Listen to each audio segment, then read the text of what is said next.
ایک گاؤں میں ایک کسان رہتا تھا۔ وہ صبح سے شام تک کھیتوں میں کام کرتا تھا، کھیتوں کی مکمل پہرے داری کرتا تھا، مگر جب فصل پک کر تیار ہو جاتی تو گاؤں کا سردار اس کی ساری فصل زبردستی لے لیتا اور اسے تھوڑا سا حصہ دے دیتا۔ کسان اور اس کی بیوی کی بڑی مشکل سے گزر اوقات ہوتی تھی۔ ایک دن کسان کھیت میں کھدائی کر رہا تھا، بے خیالی میں وہ زیادہ زمین کھود گیا۔ اچانک ہی اسے محسوس ہوا کہ زمین کے اندر کچھ ہے۔ اس نے بڑی مشکل سے وہاں سے ایک صندوق نکالا۔ وہ بڑا حیران ہوا۔ اس نے صندوق کھولا، اس کی خوشی کی کوئی انتہا نہ رہی۔ صندوق ہیرے اور جواہرات سے بھرا ہوا تھا۔ اس نے سوچا کہ اس بات کا علم گاؤں کے سردار کو نہ ہونا چاہیے، ورنہ وہ اس کو زبردستی چھین لے گا۔ وہ خزانے کو چھپتے چھپا کر گھر لے آیا۔ اس نے اپنی بیوی سے پوچھا، اس دولت کو کہاں چھپایا جائے؟ بیوی نے جواب دیا، اس کو ہم صحن میں دفن کر دیتے ہیں۔ کسان نے ایسا ہی کیا۔ کچھ دیر بعد اس کی بیوی کہنے لگی، میں پانی بھرنے جا رہی ہوں۔ بیوی کے جانے کے بعد کسان سوچ میں پڑ گیا۔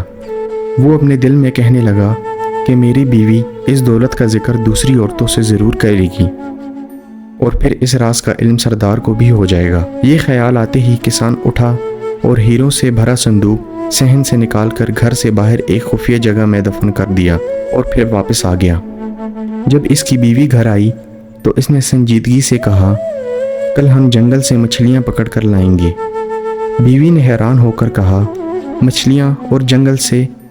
خوشی سے تمہارا دماغ تو خراب نہیں ہو گیا؟ کسان نے مسکرا کر بولا، کل جب تم جنگل جاؤ گی تو خود دیکھ لینا۔ اگلے دن کسان سورج نکلنے سے پہلے گھر سے نکلا اور گاؤں کے مچھیروں سے بہت ساری تازہ مچھلیاں خرید لایا۔ اس نے تندور کی روٹیاں بھی خریدیں اور جنگل کی طرف چل پڑا۔ وہاں ایک جگہ دیکھ کر اس نے مچھلیاں زمین پر پھیلا دیں اور کچھ آگے جا کر درختوں پر روٹیاں لگا دیں۔ یہ سب کام کر کے وہ گھر واپس آ گیا۔ اس کی بیوی ابھی تک سو رہی تھی۔ جب سورج نکلا تو کسان اپنی بیوی کو لے کر جنگل کی طرف چل پڑا۔ اس کی بیوی نے زمین پر مچھلیاں دیکھی تو حیران رہ گئی۔ پھر اس نے سب مچھلیوں کو اپنی ٹوکری میں رکھ لیا۔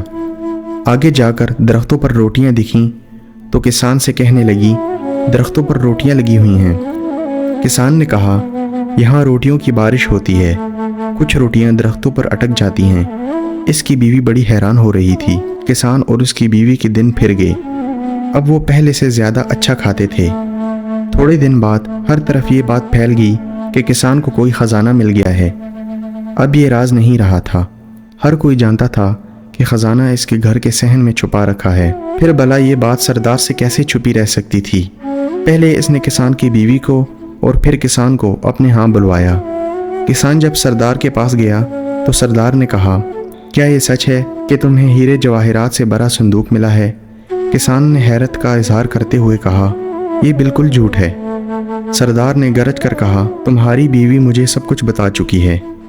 کسان نے ہاتھ چھوڑ کر کہا، میری بیوی کا تو دماغ خراب ہو گیا ہے، یہ تو آج کل الٹی سیدھی باتیں کرنے لگی ہے۔ جب کسان کی بیوی نے یہ سنا کہ اس کا شوہر اسے پاگل کہہ رہا ہے تو وہ غصے سے بولی، حضور، جو کچھ میں نے بتایا ہے وہ حقیقت ہے، یہ صندوق ہمارے صحن میں دفن ہے۔ سردار نے خوش ہو کر پوچھا، یہ ہیرے جواہرات کا صندوق کس دن ملا تھا؟ کسان کی بیوی نے کہا، اس دن صبح کو جس کے ایک دن بعد ہم جنگل سے مچھلیاں پکڑنے گئے تھے۔ یہ سچ ہے، یہ وہ دن تھا جب آسمان سے پکی پکائی ہوئی روٹیوں کی بارش ہوتی تھی۔ سردار نے مسکراتے ہوئے اپنے ساتھیوں سے کہا، یہ عورت تو واقعی پاگل ہے۔ سردار کے ایک خادم نے سردار کے کان میں کچھ کہا۔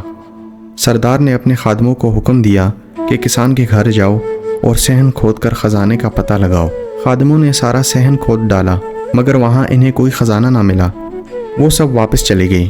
یوں غریب کسان اپنی عقل مندی سے نہ صرف ظالم سردار کے ظلم سے بچ گیا بلکہ اپنا خزانہ بھی بچا لیا۔